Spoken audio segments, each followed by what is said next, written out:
तो स्टूडेंट्स आज हम लोग फ्रिक्शन के कुछ और न्यूमेरिकल करने जा रहे हैं और क्लास यूट्यूब के लिए रिकॉर्ड भी हो रही है और जूम पर भी लाइव चल रही है, तो दोनों तरह के व्यूअर्स के हिसाब से बात भी होती रहेगी।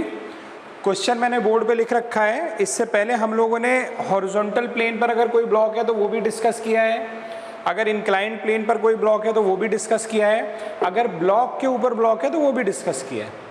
आज हम लोग उनके रेस्पेक्ट में ये क्वेश्चंस आपको इजी मिलेंगे। तो आज इस तरह के कुछ क्वेश्चन है, देखिए क्या कह रहा है। What is the value of P, diagram given है, in the system shown in figure two cause the motion to impend. To cause the motion to impend का मतलब क्या हो गया बच्चों? इम्पेंड का मतलब होता है, cause the motion to impend का मतलब मोशन करने की कंडीशन में आ जाना। मोशन हुआ नहीं है, मोशन करने की कंडीशन में आ जाना, ये मतलब होता है सीधे।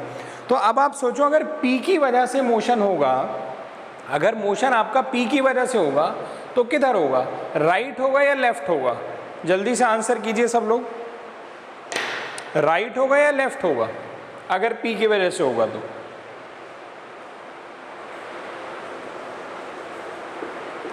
बोलिए बच्चों। चलिए देखिए, P अगर मोशन कराएगा तो P क्या, आप कंपोनेंट कर लीजिए पहले। तो इधर क्या आ जाएगा, P cos 30 और एक ऊपर चला जाएगा हमारे पास P sin 30, ठीक, P cos 30 और P sin 30। अब ये P cos 30 अगर मोशन कराएगा तो राइट कराएगा, और अगर राइट कराएगा तो फ्रिक्शन किधर लगेगा, पीछे की तरफ लगेगा। तो इस पर एक फ्रिक्शन मैं लगा देता हूँ, FR1 कह देता हूँ। ये रस्सी बंधी हुई है तो रस्सी में बॉडी से दूर जाता हुआ एक टेंशन होता है, तो यहाँ पर मैं एक टेंशन बना देता हूँ। इस बॉडी का वेट 500 न्यूटन है, तो इस बॉडी का वेट 500 न्यूटन में ऐसे नीचे बना देता हूँ। और सरफेस पे रखा हुआ है तो सरफेस से ऊपर क्या आएगा बच्चों, एक रिएक्शन आएगा, उसको मैंने R1 लिख दिया। तो ये सारे फोर्स हो गए हमारे जो हॉरिजॉन्टल वाले ब्लॉक पर हो गए, ठीक है। ध्यान से देख लीजिए, इसको बना लीजिए आप लोग, जल्दी से बनाइए, ठीक है। तो बच्चों देखिए, अब इस वाले ब्लॉक के लिए अगर हम लोग बात करेंगे तो क्या होगा। ये तो इंक्लाइन प्लेन पे रखा है, इंक्लाइन प्लेन पे रखा है तो उससे कोई फर्क नहीं पड़ता, वेट तो हमेशा किसी भी बॉडी का नीचे ही काम करता है, तो ऐसे होगा। लेकिन जब हम लोग इंक्लाइन प्लेन पर सवाल करते हैं बच्चों, तो हम लोग क्या करते हैं कि ये वाला जो डायरेक्शन है हमारा, इसको हम लोग x मानते हैं, और जो ये वाला डायरेक्शन होता है इसको हम लोग y मानते हैं, है ना। तो इसके अकॉर्डिंगली हम लोग ज़रा कंपोनेंट कर लेते हैं। तो जब आप कंपोनेंट करेंगे 750 के, तो बच्चों इधर आता है कॉस वाला कंपोनेंट, 750 cos 60 इधर आ जाएगा, और इधर आ जाएगा 750 sin 60, ठीक है बच्चों। इसके अलावा यहाँ से क्या आएगी, एक नॉर्मल रिएक्शन आ जाएगी, ऐसे R2 कर दे रहा हूँ मैं इस जगह से, ठीक। और ये वेट के दो कंपोनेंट हो गए, इसको भी डार्क कर लेते हैं हम लोग ऐसे। और रस्सी से तो ये भी बंधा हुआ है, तो रस्सी में बच्चों क्या होगा, एक टेंशन होगा, टेंशन होगा बॉडी से दूर जाता हुआ। ये दोनों टेंशन बराबर होंगे, उसकी रीज़न ये है कि ये जो पुली है, इस पुली के ऊपर से एक ही रस्सी जा रही है, एक ही रोप जा रही है। जब एक ही रोप होगी तो टेंशन एक ही होगा। और एक और रीज़न भी है टेंशन के एक होने का, वो रीज़न ये भी है कि पुली जो है वो स्मूथ है। अगर पुली पर फ्रिक्शन होता तो ये दोनों टेंशन अलग अलग होते, वो हम लोग आगे डिस्कस करेंगे। अभी मैंने इस क्वेश्चन में लिखा नहीं है, बट पुली जो है वो स्मूथ है। जब भी पुली के बारे में कुछ नहीं बताएगा तो पुली को हम लोग स्मूथ लेकर ही करेंगे। आगे बढ़ते हैं। अब देखिए, ये वाला ब्लॉक इधर चलने की कोशिश हो रही है ना, इसका मोशन जो हो रहा है वो इस डायरेक्शन में हो रहा है ना। तो अगर इसका मोशन राइट डायरेक्शन में हो रहा है तो इसका मोशन किधर होगा, अपवर्ड डायरेक्शन में, ऐसे होगा इसका मोशन। और अगर ये ऊपर जाएगा तो इस पर फ्रिक्शन किधर लगेगा, नीचे लगेगा। तो इस पर एक फ्रिक्शन भी बना लेते हैं हम लोग। फ्रिक्शन तो सरफेस पर ही लगता है, तो एक फ्रिक्शन लगा लेते हैं FR2। क्यों मैंने FR2 कह दिया, क्योंकि यहाँ पर मैं FR1 यूज कर चुका हूँ, ठीक है बच्चों। जल्दी से अपना डायग्राम पूरा कीजिए सभी लोग, उसके बाद कैलकुलेशन करेंगे हम लोग। चलिए बच्चों, तो अब इसकी कैलकुलेशन स्टार्ट करते हैं हम लोग, ठीक। तो इसके लिए मैं पहले बनाने की कोशिश कर रहा हूँ इक्वेशन, ठीक। इसके लिए बना रहा हूँ इक्वेशन, तो यहाँ मैं स्पेस यूज कर लेता हूँ थोड़ा। चलिए, इसके लिए अगर x डायरेक्शन में आप लोग देखेंगे, ठीक, चलो यहाँ कर देता हूँ यार कैलकुलेशन, आराम से देखो, यहाँ पे बढ़िया दिखाई देगा तुम्हें। यहाँ देखो, इसको अगर मैं एक पॉइंट से बना लूँ तो क्या क्या ऊपर जा रहा है, देखो ऊपर जा रहा है एक R1, ऊपर जा रहा है एक P sin 30, और क्या ऊपर जा रहा है, और कुछ ऊपर नहीं जा रहा। नीचे देखो क्या क्या आ रहा है, नीचे देखो क्या क्या आ रहा है, एक 500 न्यूटन, और कुछ देखो नीचे आ रहा है, और कुछ नहीं आ रहा, बस 1 2 3। अब राइट लेफ्ट देखेंगे तो राइट में क्या जा रहा है बच्चों, देखो P cos 30 है ना, और लेफ्ट में बच्चों क्या जा रहा है, एक T जा रहा है और एक FR1 जा रहा है ना, ये जा रहा है। अब इसमें sigma F X sigma F Y हम लोग जीरो कर सकते हैं, तो कर लेते हैं। चलिए लिखिए, आप लोग अपने आप लिखिए। चलिए इसकी कैलकुलेशन करते हैं फिर। तो x में हमारा क्या हो जाएगा, अगर मैं सिग्मा एफ एक्स जीरो लिखूंगा तो बच्चों क्या हो जाएगा, P cos 30 ये वाला माइनस FR1 माइनस टी, तो minus FR1 minus T is equal to 0, ये हो गया। यहां से मैं लिख सकता हूं P cos 30 माइनस FR1 को μ1 R1, तो म्यू पूरे सवाल में एक ही दिया यानी 0.2 R1 minus T is equal to 0। अब सिग्मा एफ वाई बना लेता हूं इसी का मैं, तो सिग्मा एफ वाई अगर बनाऊंगा तो वाई में क्या बनेगा, देखिए P sin 30 प्लस R1, और ये माइनस 500 है तो उधर जाकर के प्लस 500 हो गया। तो एक इक्वेशन तो ये बन गई 1, एक इक्वेशन ये बन गई 2 इस डायग्राम से, ठीक है ना। अभी तो हम लोग सारी कैलकुलेशन इस डायग्राम से भी करने वाले हैं जो मैंने नहीं लिखा है। जल्दी से नोट कीजिए बच्चों, इतना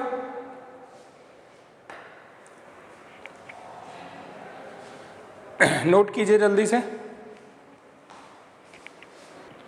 चलिए आगे कैलकुलेशन देखते हैं बच्चों। तो इस डायग्राम का काम हो चुका है, तो मैं बोर्ड पे थोड़े जगह बना लेता हूं अपने लिए ताकि कैलकुलेशन दिखा सकूं आप लोगों को।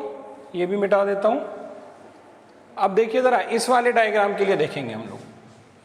तो इसमें आप चेक कीजिए, एक्स डायरेक्शन तो मेरा ये है और वाई डायरेक्शन मेरा ये है। तो अगर मैं इसका सिग्मा एफ एक्स बनाऊंगा, सिग्मा एफ एक्स जीरो करूंगा तो एक्स डायरेक्शन ये है, तो ये वाला डायरेक्शन पॉजिटिव ले रहा हूं, टी माइनस 750 साइन 60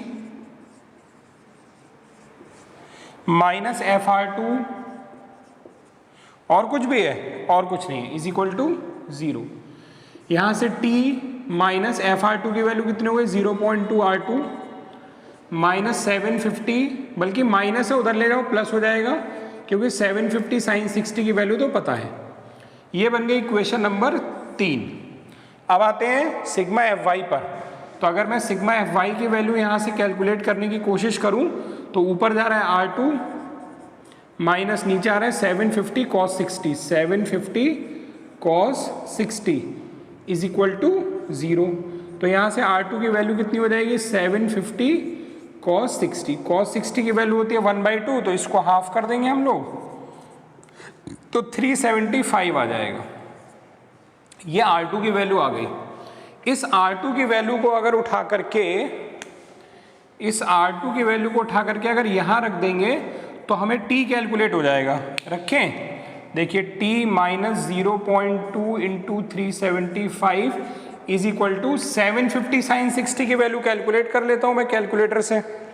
750 साइन 60 तो 649.5, 649.51 ये आ रहा है। यहाँ से t की वैल्यू बच्चों कितनी हो जाएगी, माइनस है उधर जाके प्लस हो जाएगा, तो मैं लिख देता हूँ डायरेक्ट इसका आंसर। t की वैल्यू आ रही है बच्चों 724.51 न्यूटन। ये t की वैल्यू आई है। उसने हमसे t नहीं पूछा है बच्चों, उसने हमसे क्या पूछा हुआ है बच्चों, what is the value of p, p पूछा है। तो p कैसे निकलेगा, आ जाते हैं यहाँ पर वापस, इन इक्वेशंस में वापस आ जाते हैं। यहाँ पर देखिए ज़रा कैसे कर सकते हैं हम लोग काम। ये जो इक्वेशन 1 है इसमें मैं t की वैल्यू रख देता हूँ इक्वेशन 1 में। तो देखिए ये इक्वेशन क्या हो जाएगी, P cos 30 माइनस 0.2 R1 और माइनस का टी उधर जाके प्लस हो जाएगा, और टी की वैल्यू कितनी है 724.51, 724.51। अब आप देखो जरा इसको, चलो इक्वेशन 3 मान लेता हूं।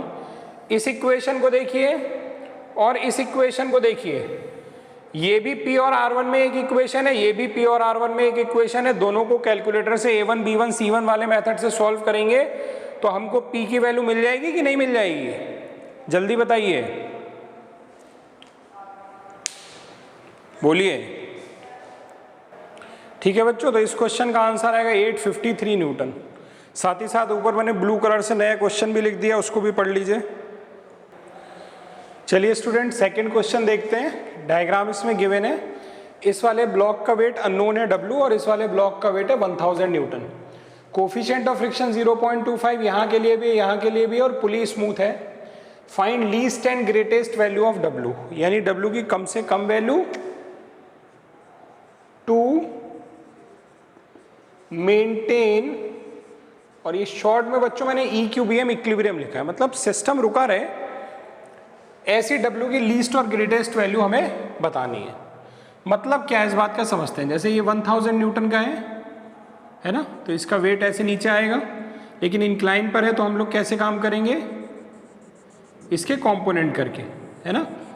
तो इधर वाला जो कंपोनेंट होगा बच्चों को क्या होता है, कॉस होता है, यानी इधर आ जाएगा हमारा 1000 इसका वेट है ना, यानी 1000 cos 30, और इधर चला जाएगा 1000 sin 30। यहाँ से एक रिएक्शन भी आ जाएगी, रस्सी है तो रस्सी में एक टेंशन भी आ जाएगा। इसी तरह से इस वाले ब्लॉक की बात करें तो इसका वेट कितना है, W है, ऐसे नीचे काम कर रहा होगा, कंपोनेंट करेंगे तो एक इस डायरेक्शन में और एक इस डायरेक्शन में। तो इस डायरेक्शन में बच्चों क्या आ जाएगा, कॉस आएगा, तो W cos 60। एक यहाँ से रिएक्शन ऊपर चली जाएगी R, है ना, और ये वाला कितना हो जाएगा बच्चों, जो ये वाला कंपोनेंट है ये हमारा हो जाएगा W sin 60। ठीक है ना बच्चों, इतना। ये तो वैसे ही हमने बस कंपोनेंट्स कर दिए हैं, जैसे हम लोग, एक मिनट, हाँ अब सही दिख रहा है, जैसे हम लोग करते हैं वेट के। रस्सी में क्या है, बॉडी से दूर जाता हुआ एक टेंशन भी हो जाएगा। अब बात है मोशन की, कि मोशन किधर हो रहा है। अगर मैं W की, भाई इसका वेट 1000 और इसका वेट W अननोन है, इसका वेट 1000 है और इसका वेट W अननोन है। अगर ये काफ़ी भारी हुआ तो ये नीचे चलने की कोशिश करेगा, तो इसकी कम से कम कितनी वैल्यू कर दी जाए कि ये ना चलने पाए, है ना। मान लो ये 1000 न्यूटन है, इसका वेट तुमने 500 किया, 500 पे चल रहा है, फिर आपने 510 किया तब भी चल रहा है, 520 किया तब भी चल रहा है। एक वेट तो ऐसा आएगा ना जो आप इसको वैल्यू दोगे तो ये सिस्टम को इक्विलिब्रियम में कर लेगा, लेकिन चलने की टेंडेंसी किधर होगी, इधर ही होगी, अगर मैं इसको नीचे चलाने की बात कर रहा हूँ।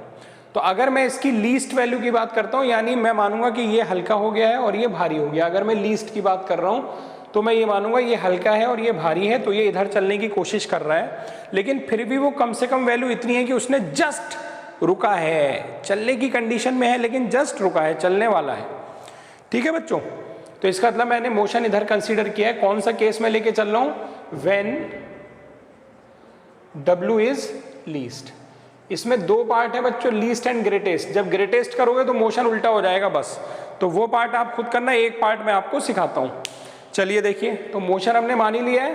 अभी W लीस्ट की बात हो रही है, तो मोशन इस तरह से होगा, यानी ये नीचे आ रहा है और ये नीचे आएगा तो फ्रिक्शन किधर लगेगा, इस पर ऊपर लगेगा। तो मैं फ्रिक्शन इधर बना देता हूँ, वैसे मुझे सरफेस पे बनाना चाहिए, इधर भी बना दूंगा तो कोई दिक्कत नहीं है। FR1 R1 क्वेश्चन सॉल्व करने में कोई दिक्कत नहीं। अब अगर ये नीचे आएगा तो ये वाला ऊपर जाएगा और ये ऊपर जाएगा, तो इस पर फ्रिक्शन किधर लगेगा बच्चों, नीचे लगेगा, यानी FR2 ऐसे बना देता हूँ और इस रिएक्शन का नाम भी क्या कर देता हूँ, R2 कर देता हूँ। अब इसके लिए sigma F X sigma F Y 0 करूंगा और इसके लिए भी sigma F X sigma F Y 0 करूंगा। ठीक है, तो चलिए पहले इसके लिए वाले ब्लॉक के लिए कर लेता हूं मैं। ठीक, तो एक्स डायरेक्शन ये है मेरा।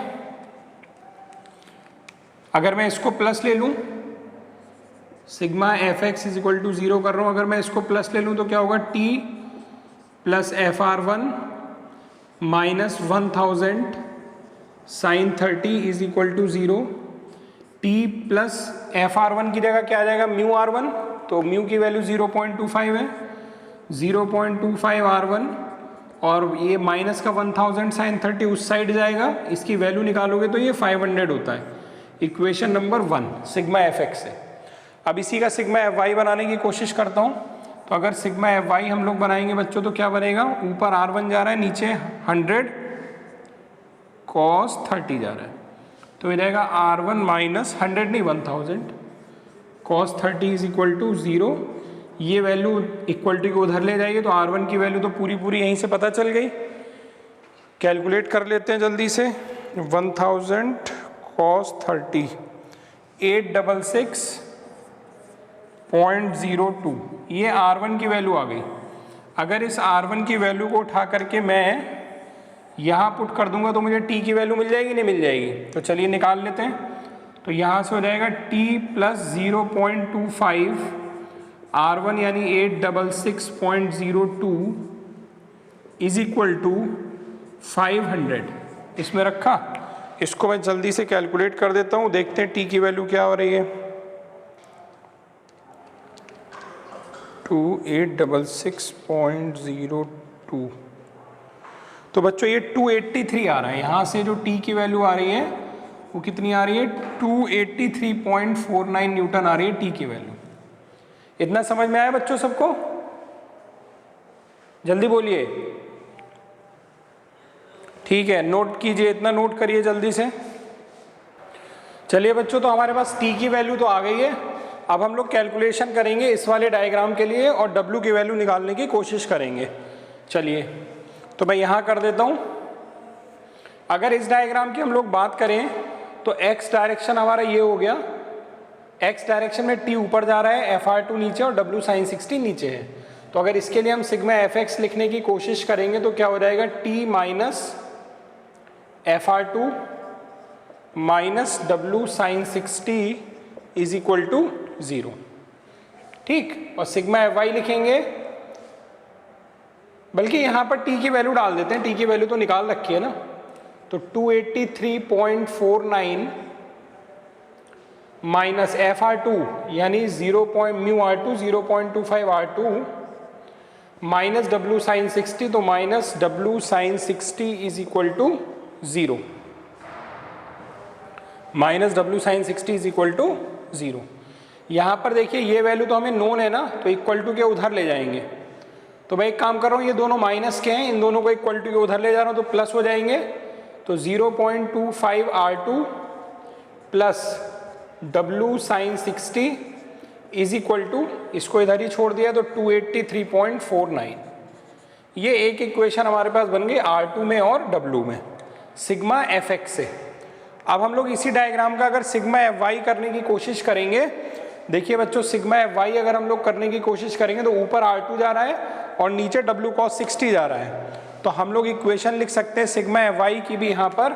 तो सिग्मा fy अगर मैं लिखूंगा तो क्या लिखूंगा, R2 minus W cos 60 is equal to 0। अब आप देखिए R2 और W में एक इक्वेशन ये है, R2 और W में एक इक्वेशन ये है। दोनों को कैलकुलेटर से सॉल्व कर लीजिएगा, आपको W की वैल्यू मिल जाएगी। चलिए सॉल्व करके मुझे आंसर बताइए जल्दी से। तो बच्चों इसका आंसर जो आएगा वो 286 आएगा जब आप सॉल्व करेंगे। तो ये लीस्ट वैल्यू हो गई। जल्दी से देख लो, इसी का मैं दूसरा पार्ट भी समझा दे रहा हूँ, करेंगे आप अपने आप। ग्रेटेस्ट वैल्यू, जब ग्रेटेस्ट वैल्यू की बात करेगा तो हम लोग ये मान लेंगे बच्चों कि ये वाला वेट जो है अब हैवी हो गया और ये इसके रेस्पेक्ट में लाइट हो गया, हल्का हो गया, यानी ये चलने की कोशिश करेगा, चल नहीं रहा है, चलने की कोशिश करेगा। तो उस केस में मोशन अब की बार रिवर्स हो जाएगा। तो क्या बदल जाएगा, केवल फ्रिक्शन का डायरेक्शन। जो फ्रिक्शन यहाँ पे अब की बार, भाई अब ये ब्लॉक नीचे चलेगा तो जो फ्रिक्शन पहले नीचे बना था अब वो कहाँ बनेगा, ऊपर बनेगा, FR2। इसी तरीके से जब ये ब्लॉक नीचे जाएगा, एक मिनट बच्चों जरा, ठीक है, थोड़ा सा लाइट की प्रॉब्लम हुई है बट आई होप आपको दिख रहा होगा। बच्चों दिख रहा है साफ? ठीक है, ठीक है, चलिए देखिए, ठीक है। तो अब ये वाला ब्लॉक अगर ऊपर जाएगा तो इस पर फ्रिक्शन किधर लगेगा, अब की बार नीचे लगेगा, बस इतना ही चेंज हो गया है। यानी कि सिंपल बात इतनी हो गई कि तुमने जितनी भी इक्वेशन लिख रखी है उसमें आप फ्रिक्शन का साइन बदल दो, उल्टा कर दो जो भी, अगर प्लस है तो माइनस कर देते हैं, तो यहां भी माइनस हो जाएगा हमारा, और R1 में कोई फर्क नहीं आएगा। तो जब आप अब की बार यहां पर R1 की वैल्यू रखोगे तो यहां पर भी माइनस कर दीजिए, इस इक्वेशन में यहां पे माइनस है, तो अब की बार T की वैल्यू कुछ और आएगी। क्या आएगी मैं बता दे रहा हूं, बस फ्रिक्शन, पूरा क्वेश्चन यही है, बस जहां जहां फ्रिक्शन हो उसके आगे माइनस लगा के सॉल्व कर देना, बाकी कोई चेंज नहीं होगा इस सवाल में। तो मैं निकाल देता हूं वैल्यू जरा, 500 प्लस 0.25 इंटू 866.02। तो अब की बार जो टी की वैल्यू आएगी बच्चों वो आ रही है 716.50 न्यूटन। कैलकुलेशन एक बार अपने आप भी चेक कर लेना। सेम काम होगा दूसरे वाले ब्लॉक की भी, जब हम लोग कैलकुलेशन करेंगे तब भी सेम काम होगा। यानी कि क्या होगा, जो माइनस है फ्रिक्शन का वो प्लस हो जाएगा, बस जो माइनस है फ्रिक्शन का वो प्लस हो जाएगा। तो यहाँ पर ये प्लस है तो अब की बार यहाँ क्या हो जाएगा, माइनस हो जाएगा। क्यों? क्योंकि हम ये दोनों वैल्यू उठा करके उधर ले गए थे ना, तो ये प्लस का माइनस हो गया था, ये माइनस का प्लस हो जाएगा, और इसको यहीं छोड़ दिया था।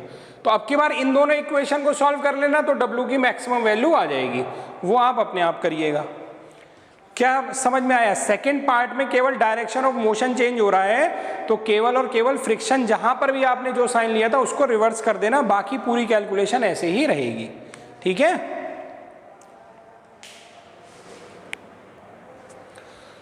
तो बच्चों आई होप आपको ये वीडियो लेक्चर समझ में आया होगा। थोड़ा कैलकुलेशन आप लोग भी कीजिए, मेहनत आप लोग भी कीजिए। ठीक है? वीडियो पसंद आएगा तो लाइक करना, शेयर करना, चैनल को सब्सक्राइब करना और कराना ना भूलें। Thank you very much.